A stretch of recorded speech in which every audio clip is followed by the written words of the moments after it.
Hi everyone. इस video में हम देखने वाले हैं गूगल किकस्टार्ट राउंड डी 2015 का first problem that is dynamic grid. Before moving on, make sure you like this video and also subscribe to the channel for more such amazing videos. So let us start by understanding the question. Dynamic grid problem. We have a grid with R rows and C columns in which every entry is either 0 or 1. We are going to perform n operations on the grid, each of which is one of the following. क्या बोला गया है कि हमारे पास एक grid है जो कि R क्रॉस C साइज का है, मतलब R रोज है और C कॉलम्स है और सभी एंट्रीज जो है वो 0 या 1 है। ठीक है, और इस ग्रिड पे हम n ऑपरेशंस परफॉर्म करने वाले हैं और ये सभी बिलो गिवन दो ऑपरेशन में से एक है, ऑपरेशन m। ठीक है, एक ऑपरेशन का नाम है m और दूसरे का नाम है ऑपरेशन q। ठीक है, ऑपरेशन m में क्या दिया गया है, change a number in one cell of the grid to 0 और 1। ऑपरेशन m में क्या करना है, कोई भी एक ग्रिड दिया होगा उसकी वैल्यू को 0 या 1 करना है। फॉर एग्जाम्पल अगर i और j दिया गया है, मतलब कि i थ्रो और jth कॉलम, तो हमें इस ग्रिड में मान लो s से हम रिप्रेजेंट कर रहे हैं, तो s ऑफ i j को हमें क्या करना है, अगर 0 दिया गया है तो 0 करना है और अगर 1 दिया गया है तो इसको 1 करना है। ठीक है, operation q, determine the number of different connected regions of 1। A connected region of 1 is a subset of cells that are all 1 in which any cell in the region can be reached from any other cell in the region by traveling between the cells along the edges not corners। ठीक है, operation Q में क्या दिया गया है कि हमें बताना है कि total number of connected regions कितने हैं, total number of connected regions. ठीक है, अब कनेक्टेड रीजन की डेफिनेशन क्या दी गई है, कनेक्टेड रीजन के बारे में बोला गया है कि एक कनेक्टेड रीजन का मतलब होता है कि वो सारे सेल जिनमें की वैल्यू 1 हो, all cells with value equals to 1, comma they can reach each other. ये दो कंडीशन होंगी, ये क्या कॉन्स्टिट्यूट करेगा, वन कनेक्टेड रीजन। तो हमें क्या बताना है कि total number of connected region कितने हैं।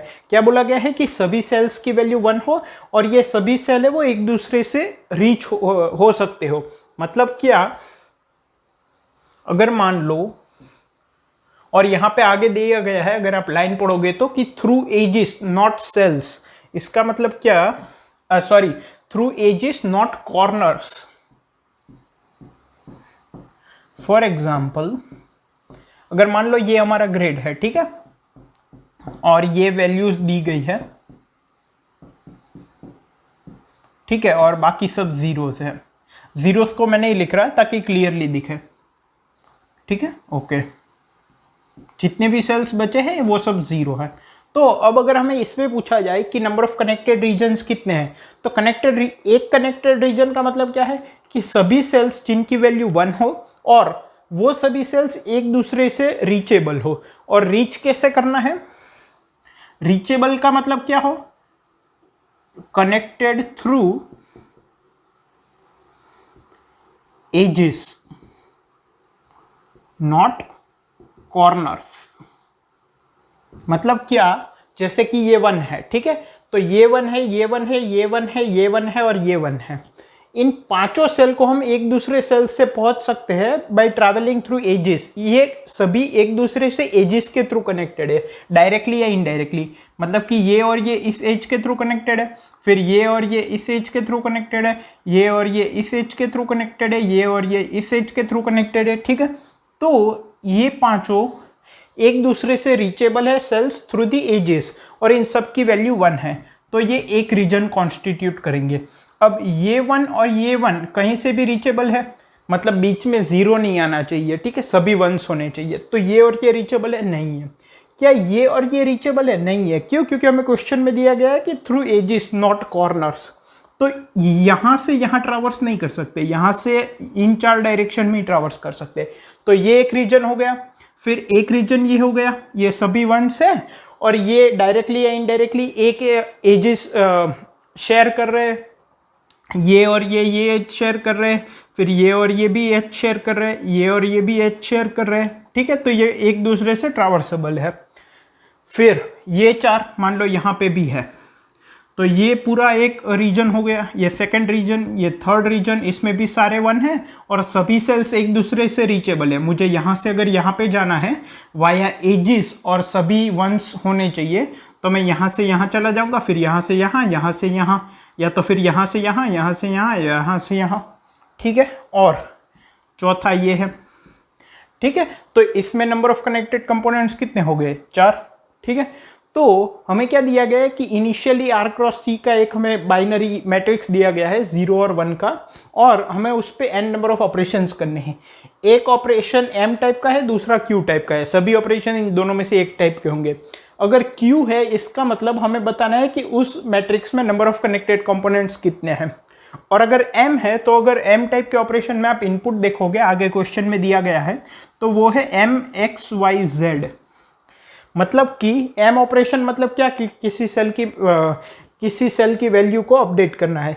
x और y क्या रिप्रेजेंट कर रहे हैं? नंबर रो और नंबर ऑफ कॉलम।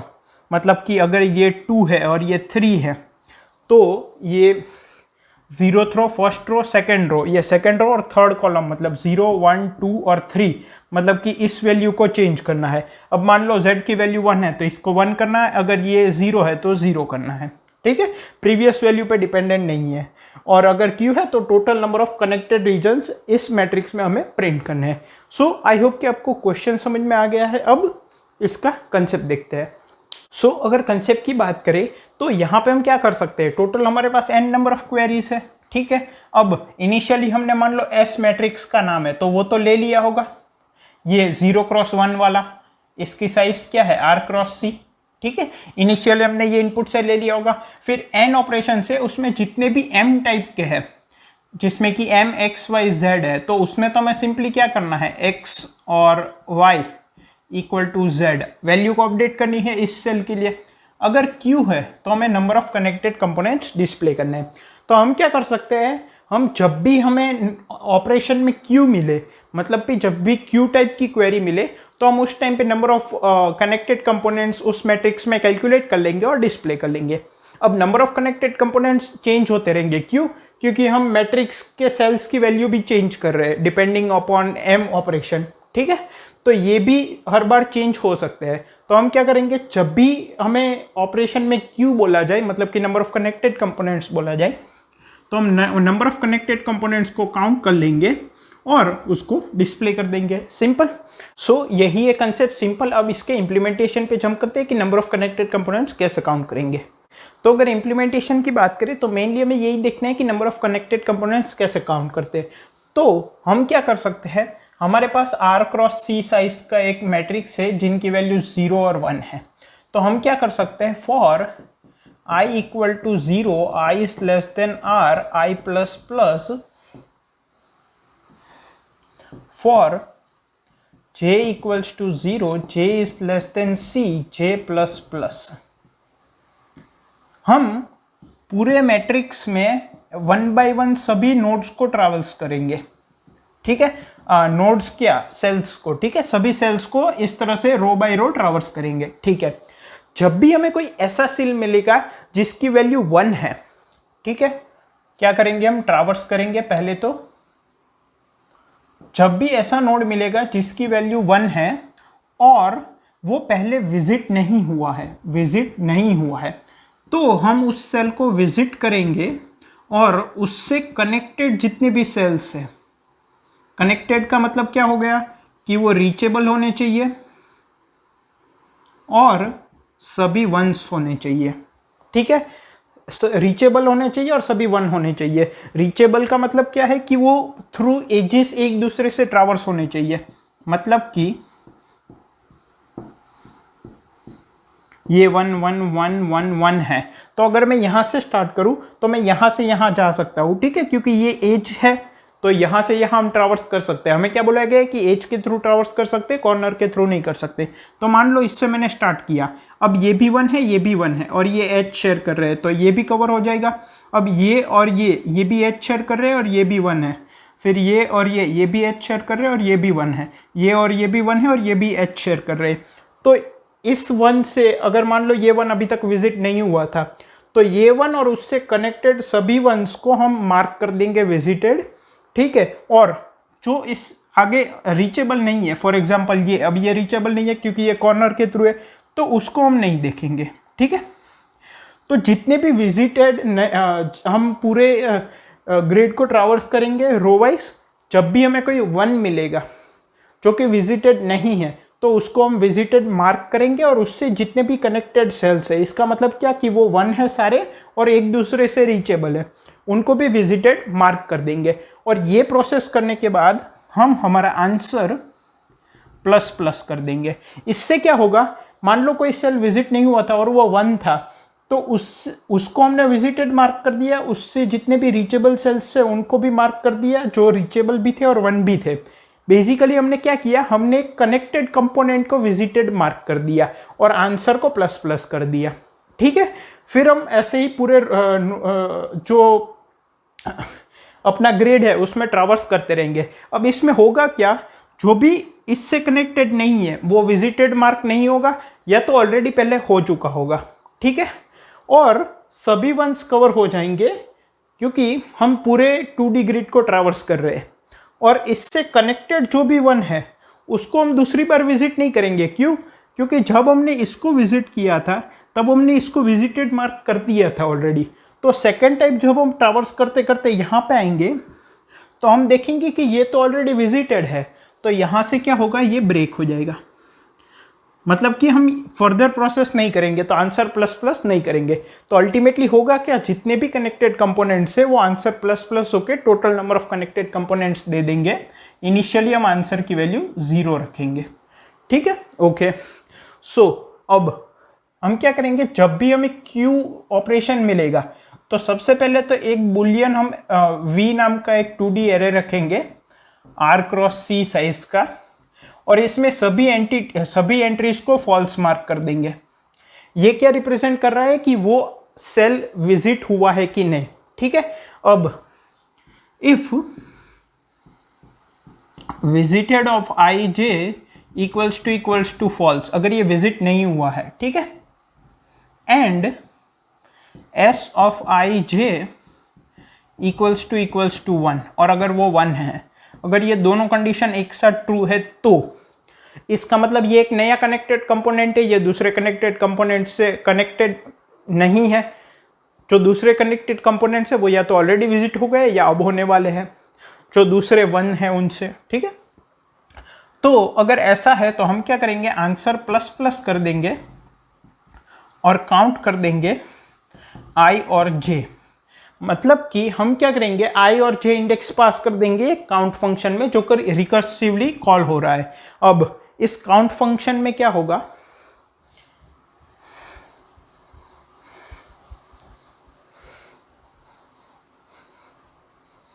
इस काउंट फंक्शन में क्या होगा, बेसिकली हम क्या करेंगे, काउंट अगर आई जे है तो सबसे पहले तो विजिटेड ऑफ आई जे को हम ट्रू मार्क कर देंगे, ठीक है।